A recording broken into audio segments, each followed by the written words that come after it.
Good evening, everyone. Thank you for joining us today. We're going to go ahead and get started, but before we do, we'll have Councilmember Hagman lead us in prayer. I ask that everyone please stand for the pledge. Dear Heavenly Father, I just thank you for this day.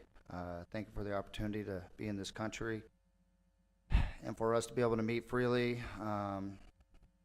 Lord, I just want you to bless us tonight as we review these topics, and please give us the wisdom and the discernment to make the right decision that's best for all.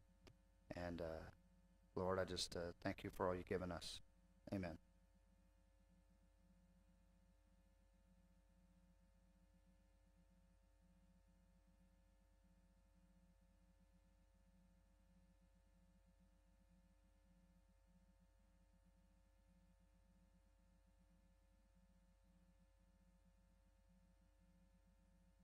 All right, thank you again for joining us. Before we get started, we want to wish Councilmember Hagman a happy birthday, everyone.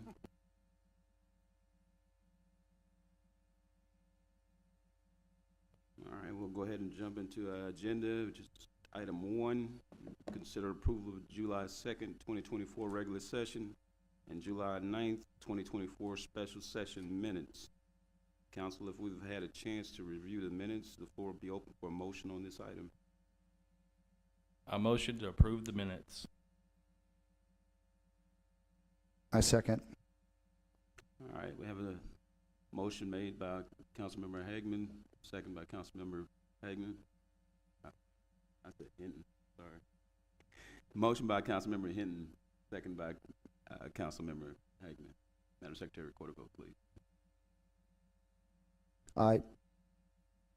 Aye. Aye. Aye. The vote is unanimous. We'll close that item. Our next item, item 2, is public comments. The City Council welcomes citizens' participation and comments at all council meetings. Citizens' comments are limited to 2 minutes out of respect for everyone's time. The council is not permitted to respond to your comments. The Texas Open Meetings Act requires that topics of discussion deliberation be posted on an agenda not less than 72 hours in advance of council meetings.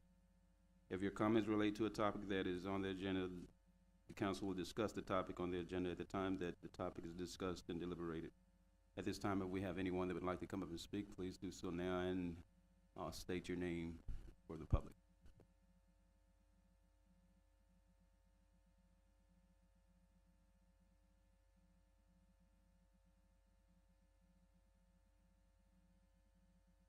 Michael McGahee.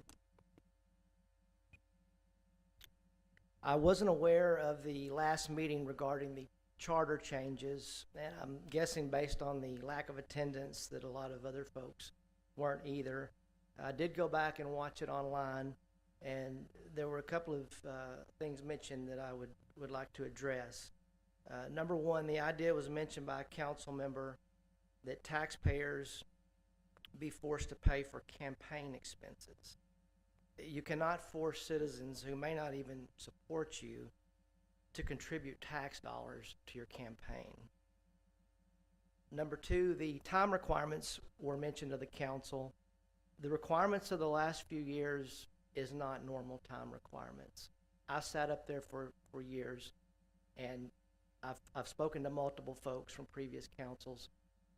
There was a lot of time required that I believe was probably largely self-inflicted. 2 and 3 hour executive sessions and meetings are just not normal.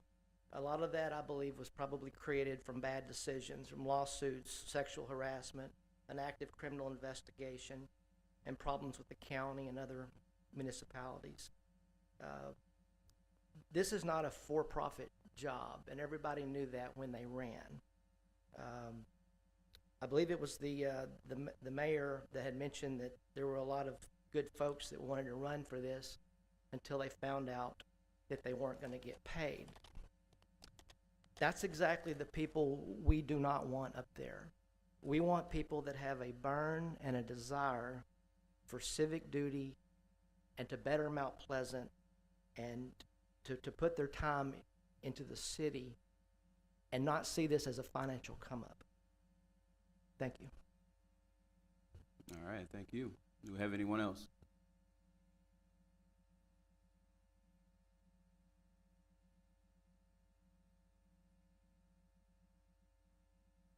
Jimmy Vaughn. I have a safety concern about Delwood Park. There's a bunch of dead trees. People walking around the walkway and there are trees, dead limbs hanging over 'em, all up and down from behind CVS. Of course, they don't walk back there, but they can, all the way to the very east side. And pretty soon you're gonna start having kids playing soccer and practice soccer there. And all they gotta do is get under a limb just at the right time, and it'd be just as bad as Governor Abbott did when he was used to run, and a limb fall on him and paralyzed. So it's a very safety concern that we need to address. All right, thank you, sir. Do we have anyone else? All right, we'll go ahead and close the public comments at this time. All right, our next agenda item is a proclamation to citizens who assisted in a shark attack. At this time, I'll go ahead and read the proclamation off, and we'll have those awardees that will come and stand before us as we present these.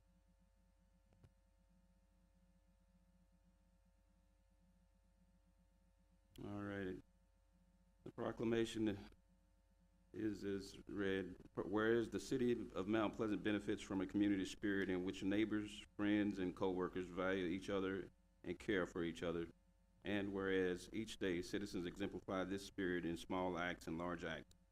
And whereas on the day of June 7th, Carson Zachary, Hunley Zachary, Ella Cross, Allie Bear Creek Cheek, and Abigail Gutierrez, all Mount Pleasant High School graduates, demonstrated leadership and courage upon noticing someone needing assistance from being attacked by a shark. And whereas these ladies acted swiftly to help pull one of the victims from the water and render aid until first responders arrived on the scene. And whereas their instinct and nature to help those in distress and save and change the lives of more than just the victims. Now, therefore, I, Tracy Craig Sr., by virtue of the authority and power vested in me as mayor of the city of Mount Pleasant, Texas, do hereby today proclaim our deepest gratitude. Carson Zachary, Hunley Zachary, Ella Cross, Ali Bear Cheek, and Abigail Gutierrez for their heroic actions on Rosemary Beach. I want to thank you all for your actions. It takes a lot to jump in there when needed. You are special citizens in this city, and we certainly appreciate you. At this time, I'll come down and present.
I have a question, ladies. Congratulations, proud of you.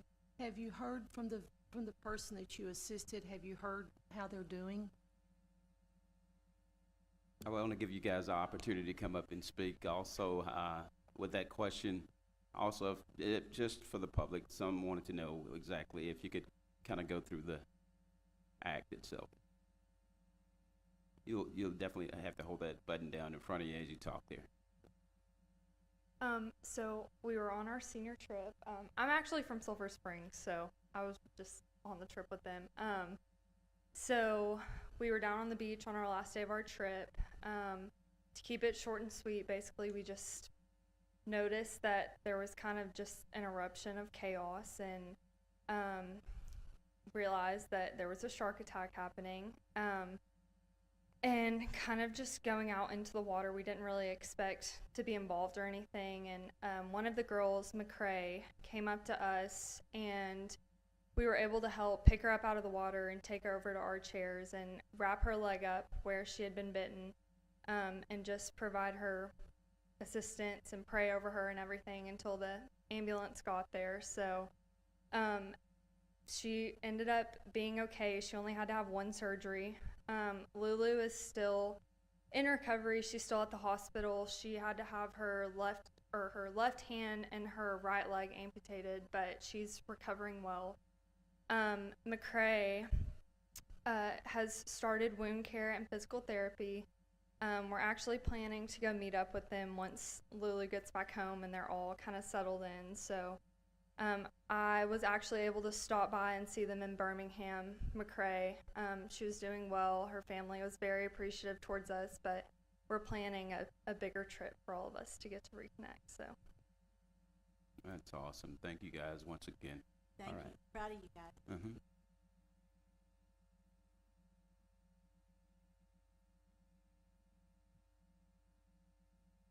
All right, we certainly appreciate you guys.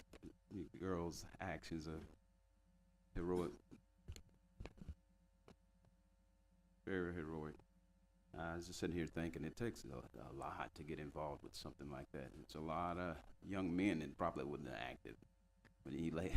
So, thank you. Okay, at this time we'll go ahead and close that item on the agenda, and we'll move on now to item 4. Item 4 is to consider ordinance 2024-14, amending the 2023-2024 budget to increase the general fund balance. Mr. Mayor, members of City Council, this particular item is an accounting item, a finance item. So one of the things that our interim finance director, who's working with us, and I have believed throughout our career is very important, is that when you have line items that are showing over, whether it's in revenue or expenditures, you bring those before the council to actually have them approved. And so what that does for you, as when you adopt a budget, it's a guide. You cannot know on October 1st what may happen on, for instance, June 30, which is the same fiscal year. So you always have these types of things happen throughout the year. And instead of keep them in the books, we believe that from time to time throughout the year, they should be presented to City Council so that you can see where things are going generally in these particular accounts.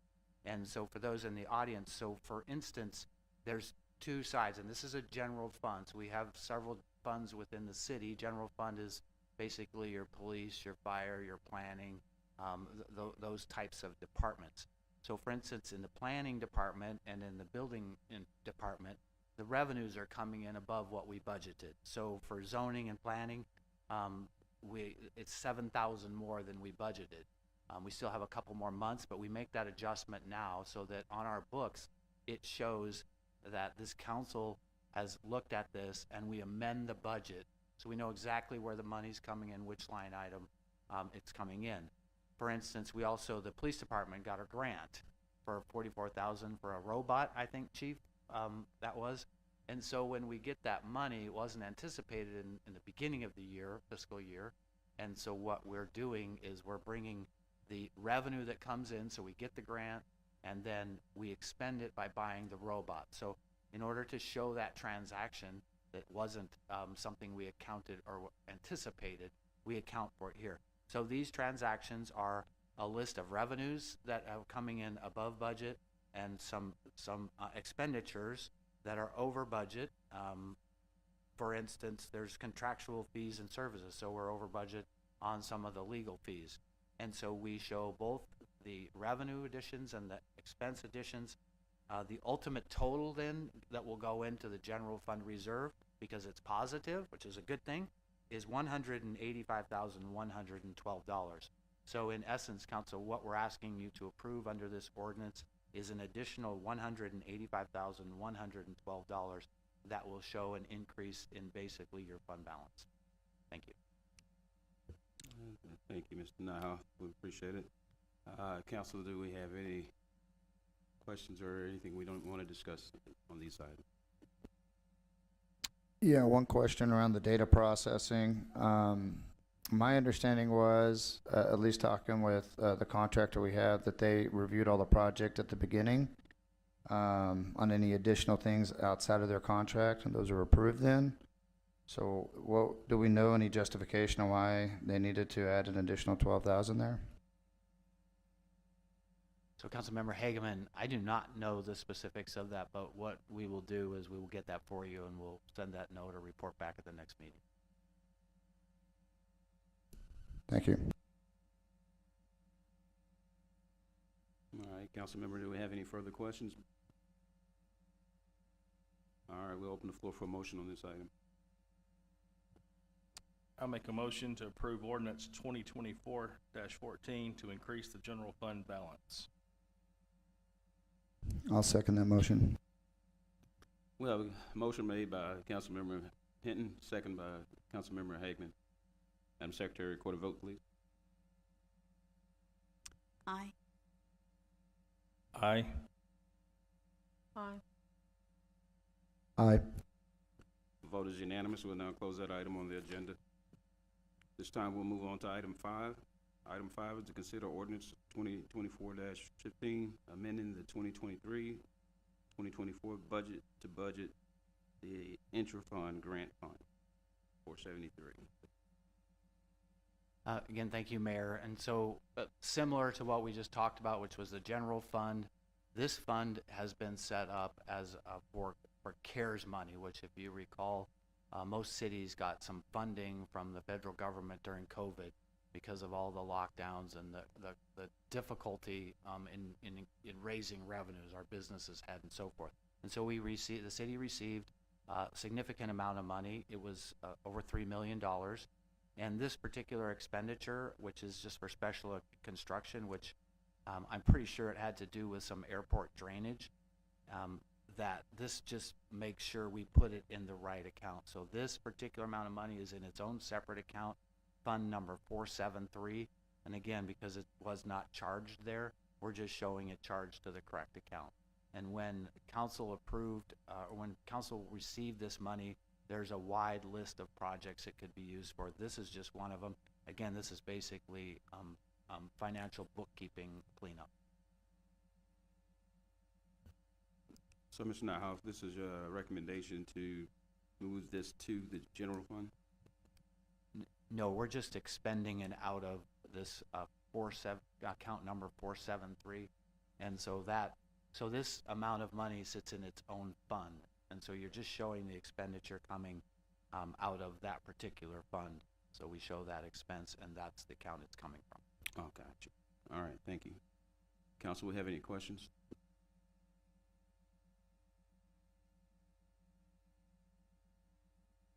All right, then we'll go ahead and open the floor for a motion on this item. I make a motion to approve ordinance 2024-15. I'll second that. All right, we have a motion made by Councilmember Hageman, second by Councilmember Redfern. Madam Secretary, record a vote, please. Aye. Aye. Aye. Aye. The vote is unanimous. We'll go ahead and close that item on the agenda. We're now on item 6. Item 6 is to hold a public hearing and presentation on 2023 Drinking Water Quality Report. Mr. Razor.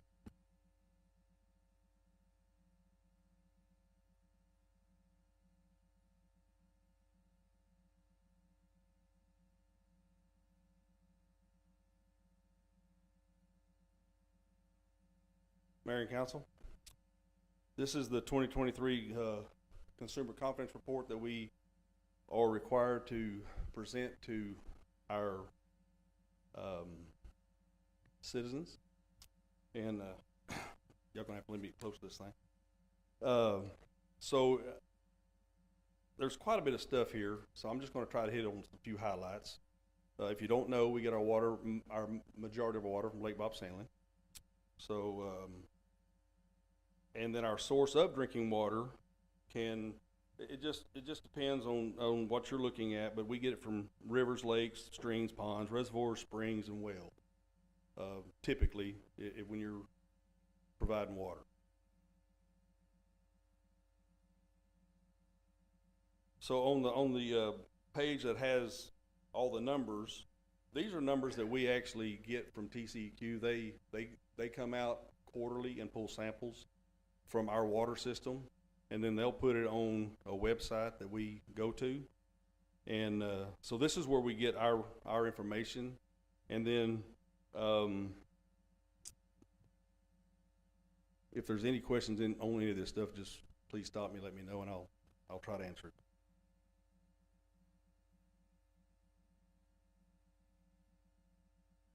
So I was gonna, so the information that we do get is from the Drinking Water Watch on the TCEQ, their webpage, and also the CCR generator.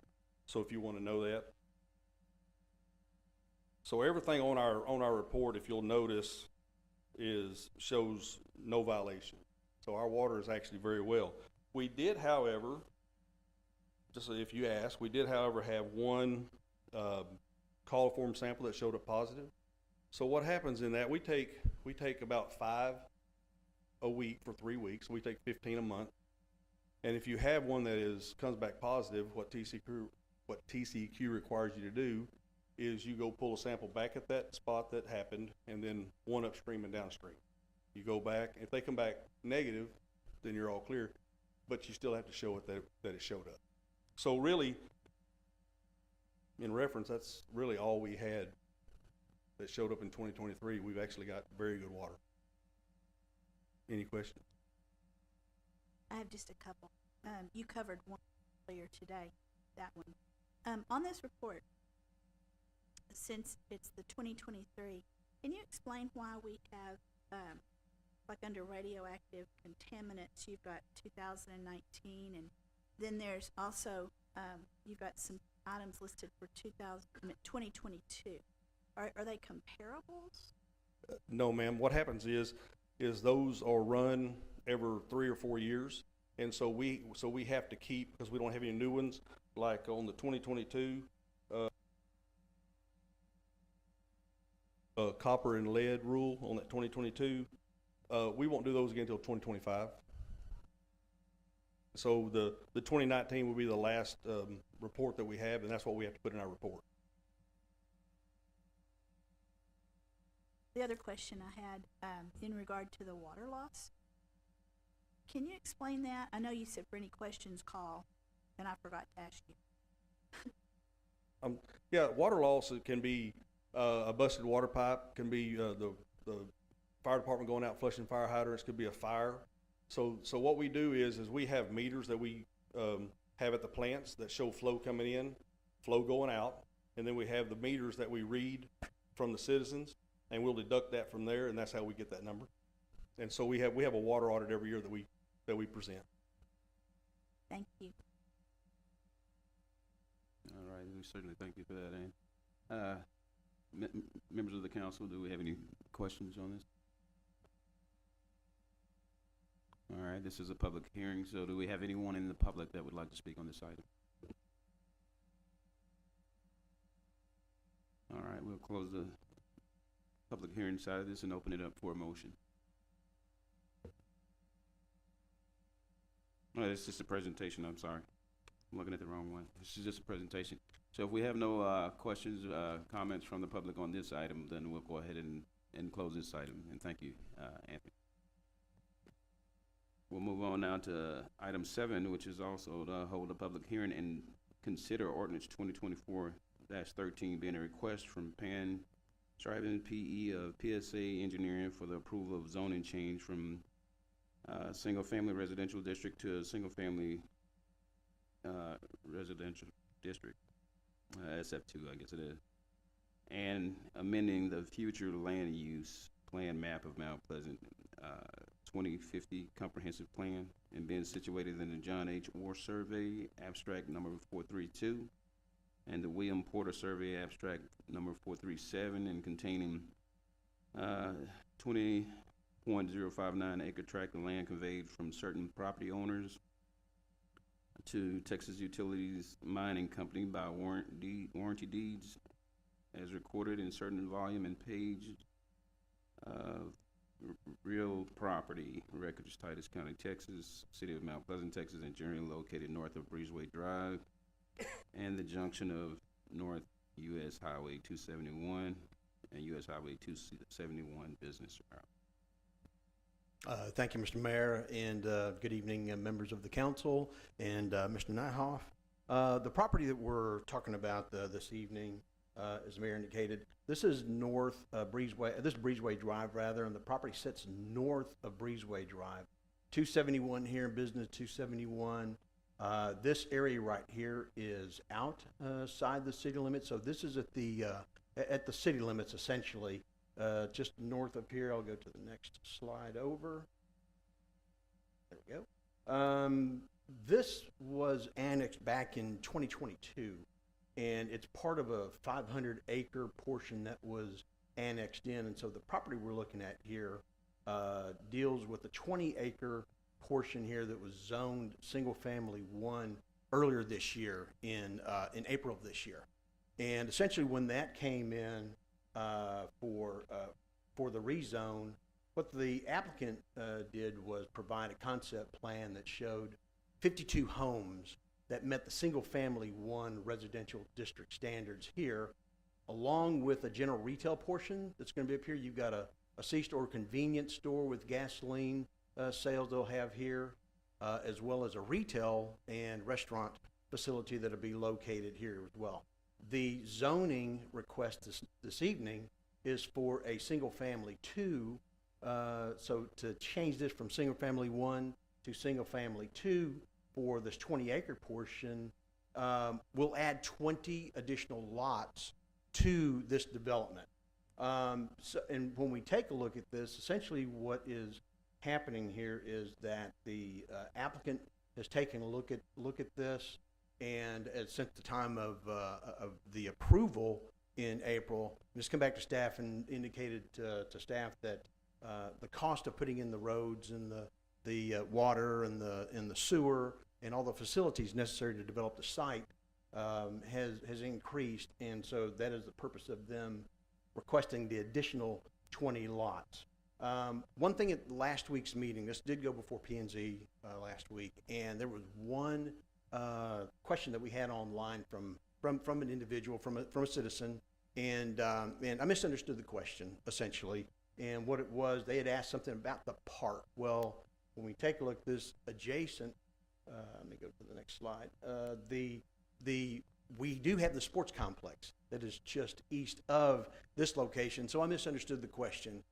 Got a hold of the applicant and asked him about that. Well, what happened was there was an area on the previous plan which showed a common area, and that common area was going to be a park. And so essentially what the applicant has provided us is what they plan on doing with this property by adding in some additional amenities for this location, and that'll be located right here. And you're looking at some playground equipment, some benches, tables, and then also a dog park area as well too. So this will be a private park associated with this. So it is will be maintained by the homeowner association, and so there's nothing from the city side as far as having to any type of maintenance on this.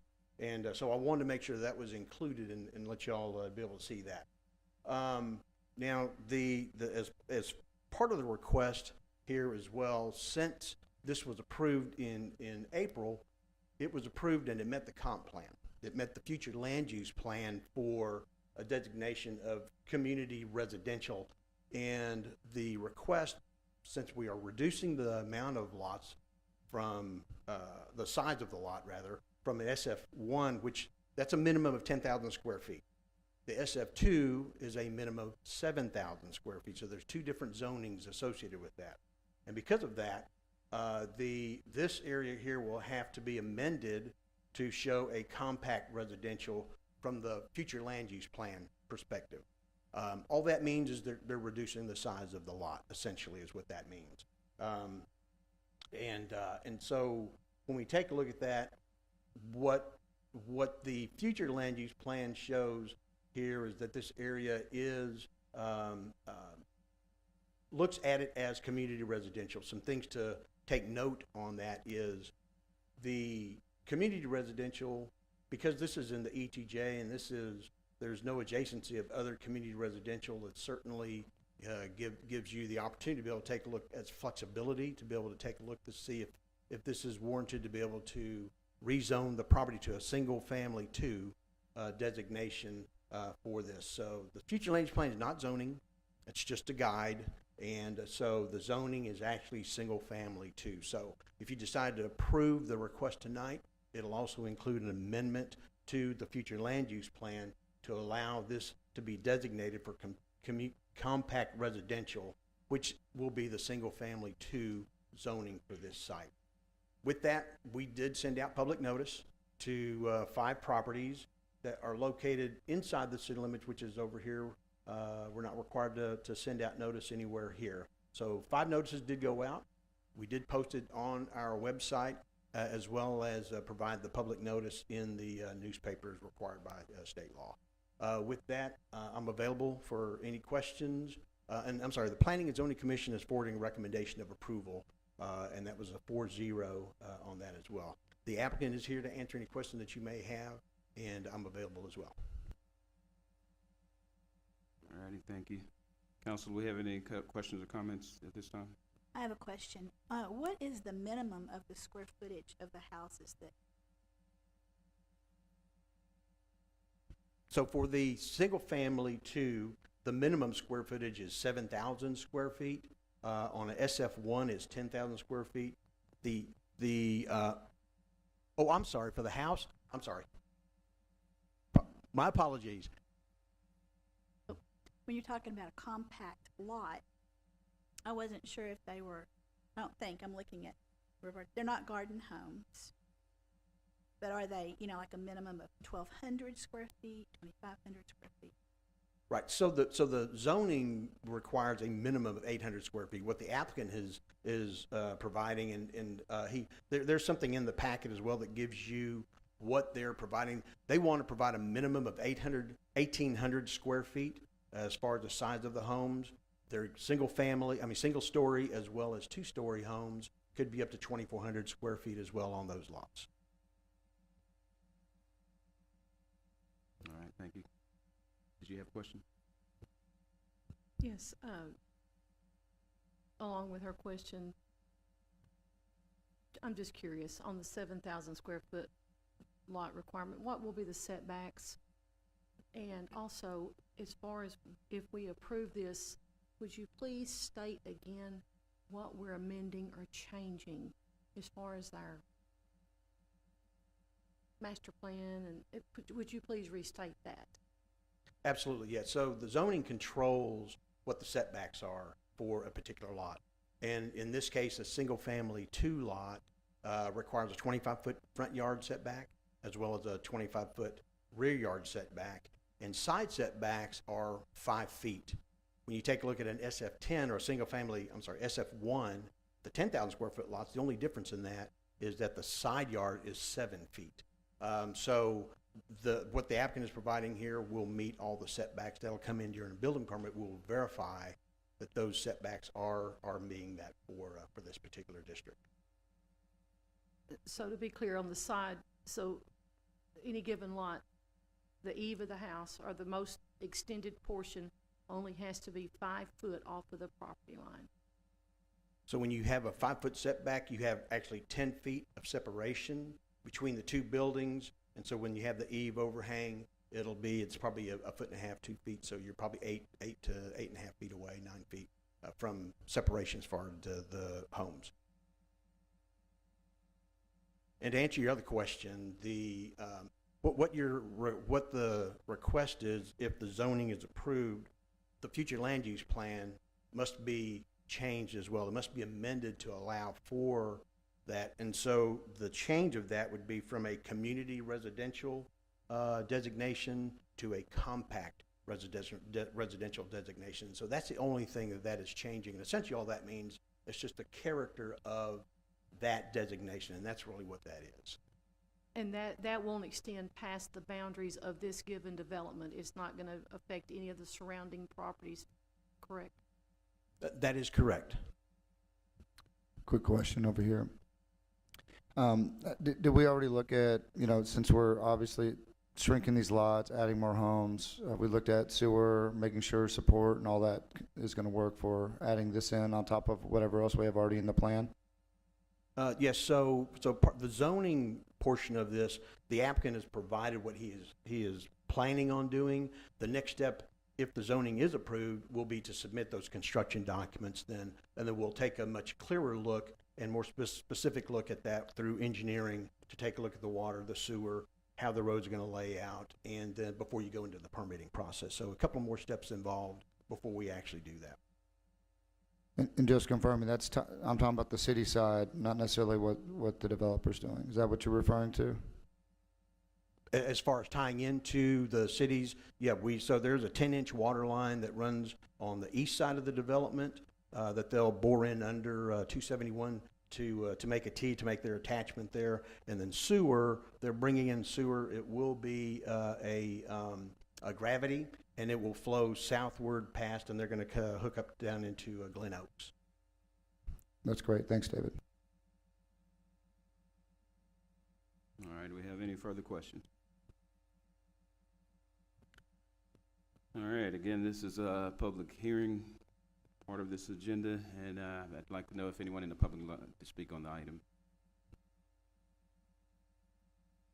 Candace, we have nothing online, right? All righty. Well, we'll go ahead and close the public hearing part of this agenda item and open the floor for a motion. I make a motion.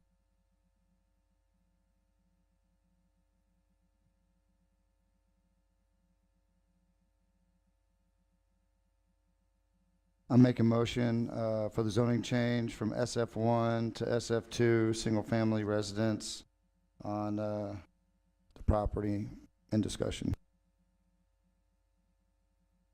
I'll second that. All right, we have a motion made by Councilmember Hagman, second by Councilmember Sproul. Madam Secretary, record a vote, please. Aye. Aye. Aye.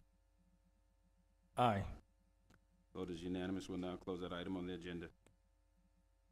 Our next item is item 8, which is consider pay request number 6 from Wicker Construction for the work on the Sports Complex Regional Lift Station. Mayor and Council, this is a unique situation. This is payment number 6 for the work that Wicker's done out there at the sports complex on the sewer line and the lift station. But if y'all remember, on June 18th, we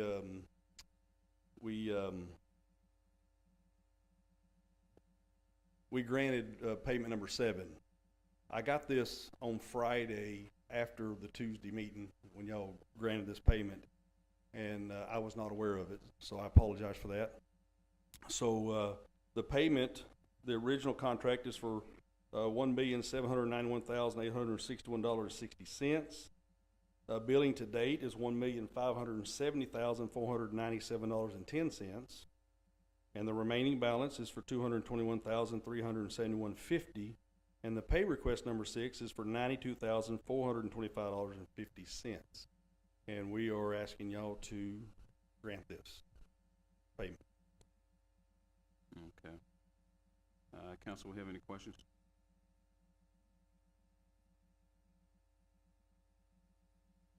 So we approve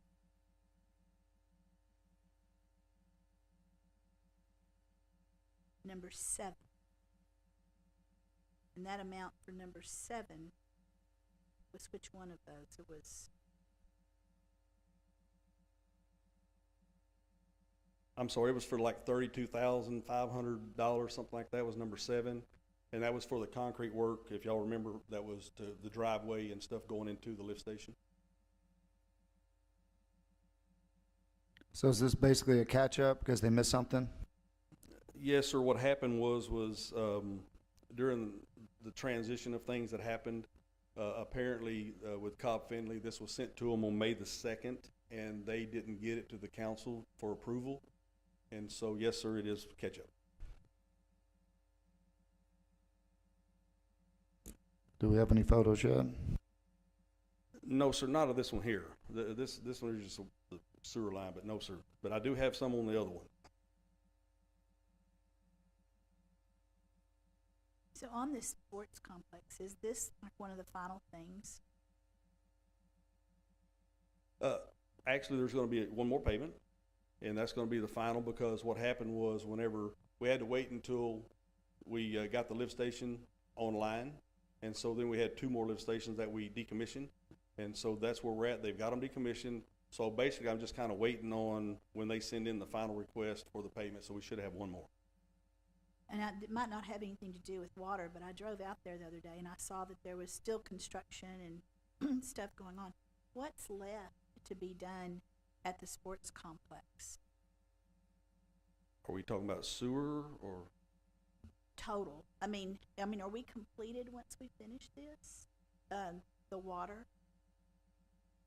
Yes, ma'am, the water's already been completed. This is just the sewer. And when this is done, it'll be completed, and until possibly another phase goes in, further out north. If memory serves me, and I'm not sure it does sometimes, serves me all that well. I believe what she's asking, this is not necessarily part of the sports complex. This is some decommissioning some existing stuff, and it had to do with some of the potential growth in the area for homes. And it just kind of all tied together with some of the sports. Does that kind of shed a little, yes.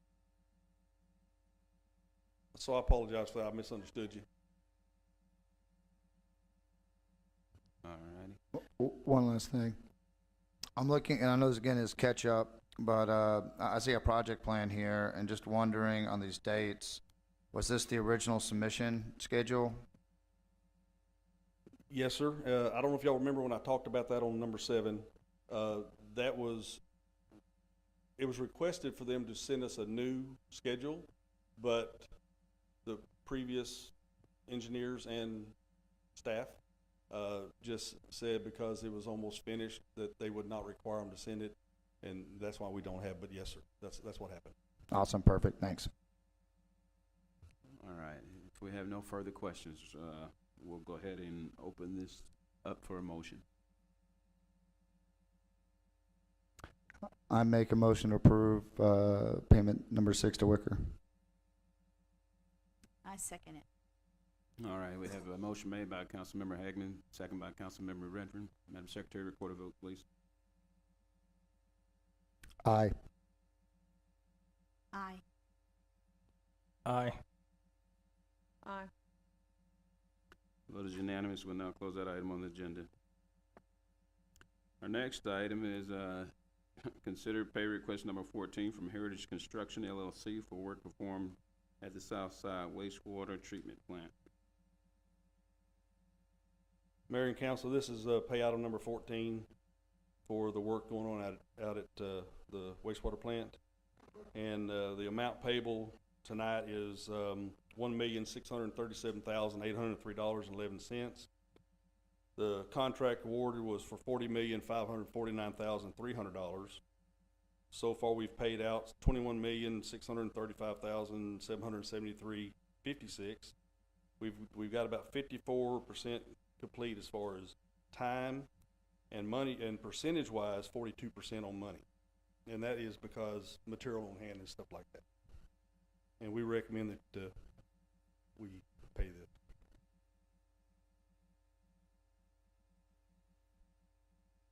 And this is Brad. He's going to kind of walk you through the pictures, if that's all right. That's fine. I'm Brad Osborne. I'm the senior project manager for the project.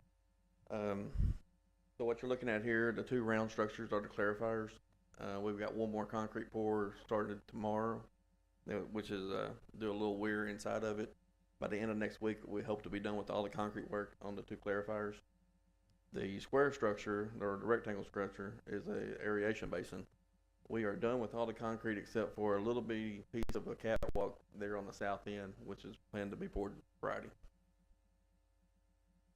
That's just a close-up view of what you're looking at. Right under the excavator is a sludge pump station. We've got it formed up. We're tying the rebar now, and we're going to pour it Friday also. That's just a little closer view of the aeration basin. We're starting to backfill on it.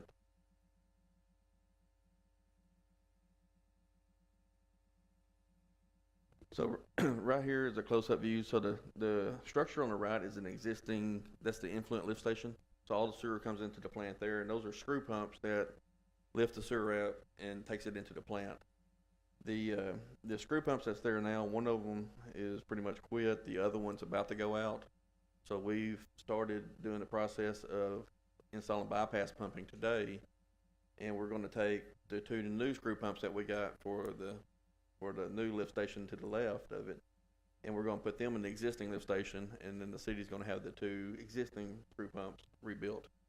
So we're luckily we've had a cancellation on the commissioning from the equipment supplier, so we are going to demo this week, install the new ones next week, and commission them the following week. So we're hoping in a matter of 2 to 3 weeks we have the lift station up and going. That's a new blower building. It's going to replace the blowers that's in the existing building next to it. So the slab's poured on it. The blowers and the valves should be coming in about a month. And once we get those in, we'll go ahead and get all the piping installed and the structure built up above it. That way we can do the switch over when we can schedule a shutdown with the city.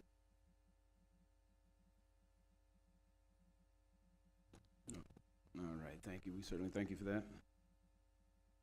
All right, with that being done, council, do we have any questions? That was a good presentation. Thank you.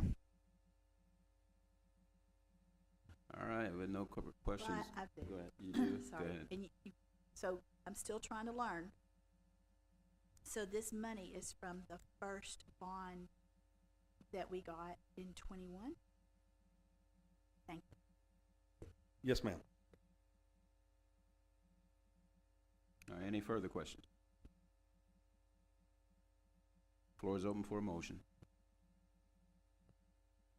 I make a motion that we pay the request number 14 to Heritage Construction. I'll second. We have a motion made by Councilmember Hinton, second by Councilmember Councilmember Sproul. Madam Secretary, record a vote.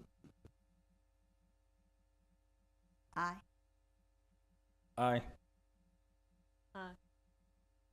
Aye. Vote is unanimous. We'll now close that item on the agenda. Our next item is item 10. This is topics from the Charter Amendment Workshop. Mr. Nyhoff.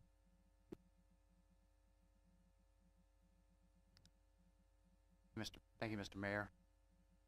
So on July 9th, City Council held a work session in regards to potential charter amendments. Again, the charter is basically the constitution of the city, and in order for the charter to be changed, it requires a vote of the people. And so the City Council discussed particular items in regards to the charter. Members of the audience came up and discussed those as well. We as a staff, working with the attorney's office, tried to capture those concepts, and so we brought those forward in front of you today, Council, so that it's something we think that would be a good idea to post these if you agree with them or wish to add or delete from them, so that for the next meeting, which is July 30, that the community knows what was discussed at this meeting, and these are kind of the potential changes that were brought forward as part of the discussions. Thank you. All right, thank you, Mr. Nyhoff. I'm in agreement. I think in the aspects of transparency, it definitely should be posted. So that's just my recommendation, but I'll leave it open to the council. Definitely, I think it needs to be posted, and we need to get as much city participation. And what I'd like to say is that when we had our workshop, though it was wonderful and we had a lot of people that came up to the podium and spoke, the majority of the people that were here lived in the county.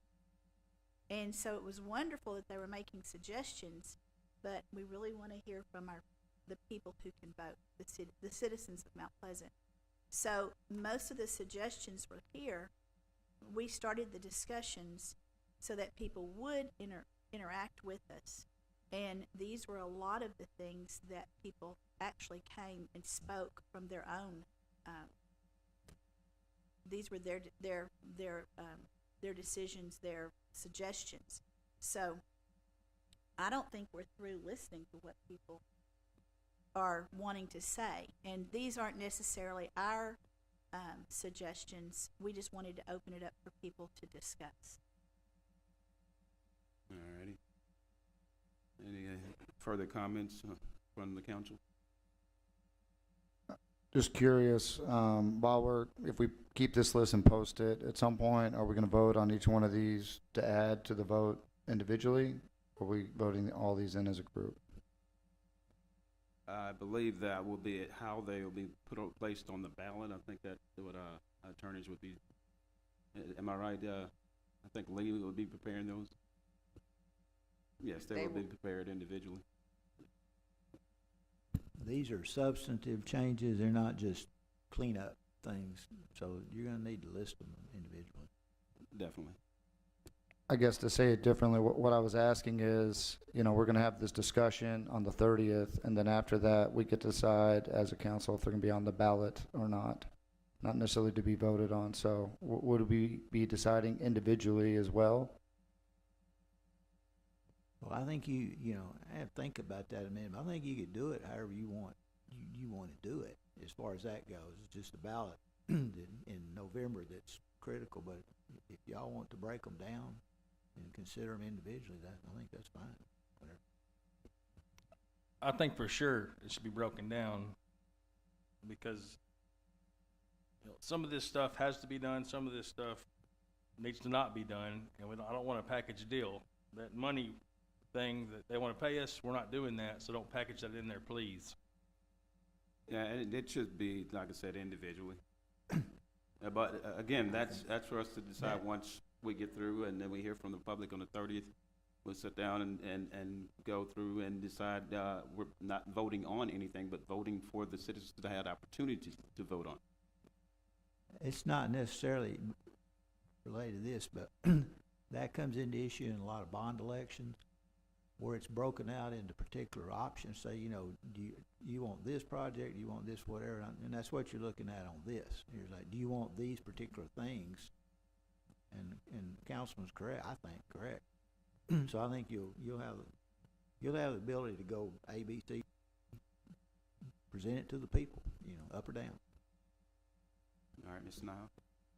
So my recollection of, because I know we've worked with a charter attorney on this, and my recollection was what she stated was there's a lot of legal changes, the state law has changed, and so those would be bundled together. And I think, as Attorney Wooten says, the individual items, similar to, they have to be single subjects, and so they would be taken individually as single subjects so that you're not voting for the group as a bunch. So that is my recollection, what Attorney Reams said. Thank you.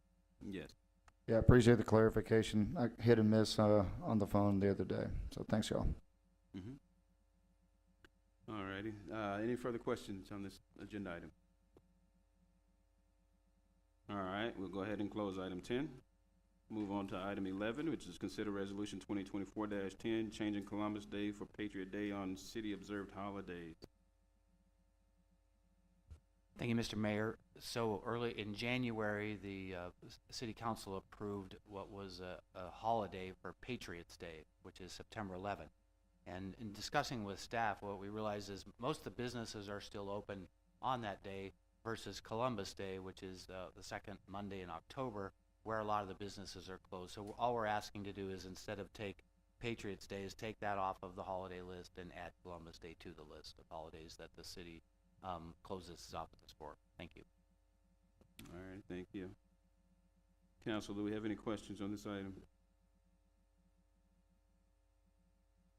All right, we'll open the floor for a motion on the item.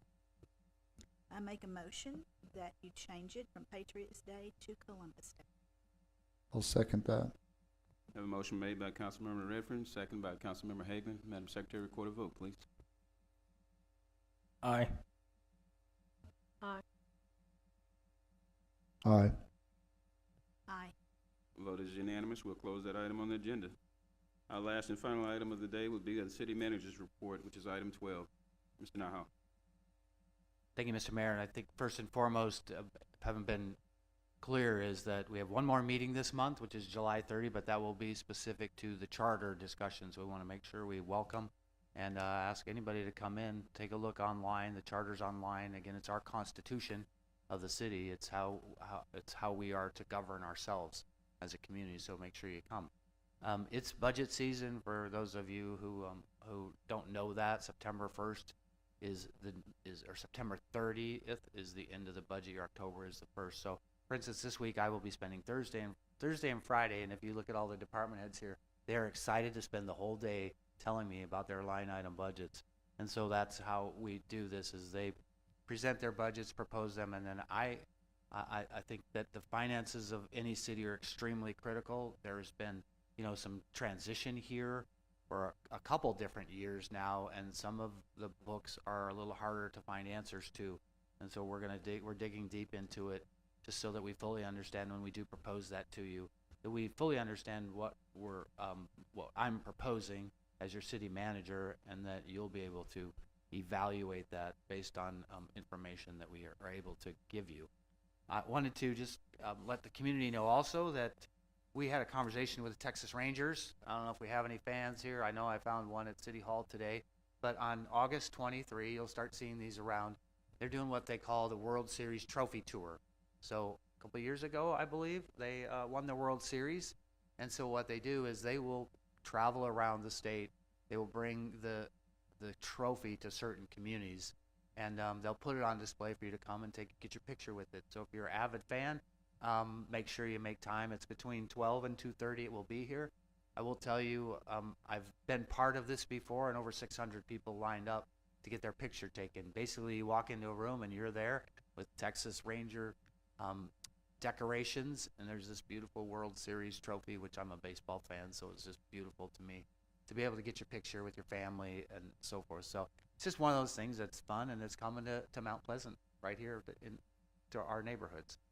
The last thing I want to just touch on is that I think that the questions came up tonight, and there's new council members, and so we do have a number of things for capital projects. I think there's questions. So we have bond issues. We're quite aware now that we have funding through the CARES projects, that CARES funding. So there's projects there, and so we just want to make sure we take the time not only just to talk about the operating side of the budget, but to discuss all of the projects that have been kind of laid out in the bond proceeds and then in the CARES Act, and really take a good look so we're all informed and knowledgeable. I'm just as new as you are, new council member, so I'm trying to learn that as well. But I think you need to know that when we make these decisions. Our community needs to know that, and what its impacts would be on our budget. So we will be probably setting up work sessions here coming up. So no vacations in August, council, if you can help it.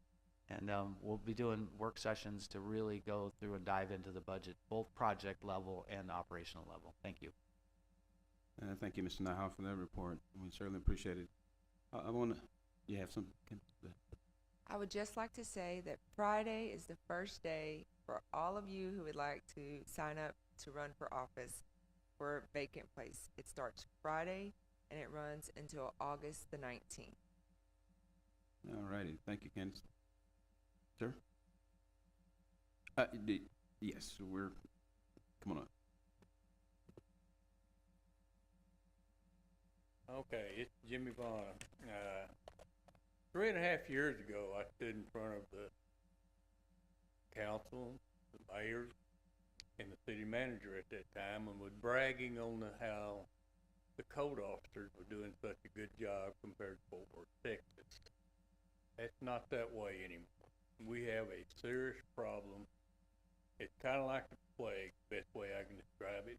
You start getting somebody putting trash in their backyard, next thing you know, it's a junkyard, which we have not far from my house. You got houses with blue tarps on them, You got junk cars everywhere.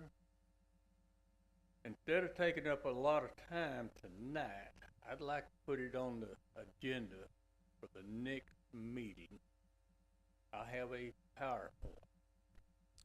And with Debbie not here tonight, because she's sick, we can present this, because I know she had talked to you, and she had talked to John. And, we need to get a handle on this, because Mount Pleasant is going downhill to a trashy looking dump, in my opinion. So, is there any way we can get this put on the agenda for next council meeting? That's something I think we could look into. We'll definitely, discuss it. I'm pretty sure, I'll discuss it with Mr. Nyhoff and the council. It's something we look into. The beautification of Mount Pleasant is very important. I look at Mount Pleasant as a very beautiful city, and to hear that it's going down in any part of this community, we have great concern. So, it's definitely something we'll look into. So, Mr. Mayor, maybe I suggest, because I did talk to Debbie about this, and what she told me is at that point in time, they had 4 code enforcement officers at that point in time, and we have 2 now. And so I think maybe what we could do is, could we put it on when we hit that section in the budget work sessions?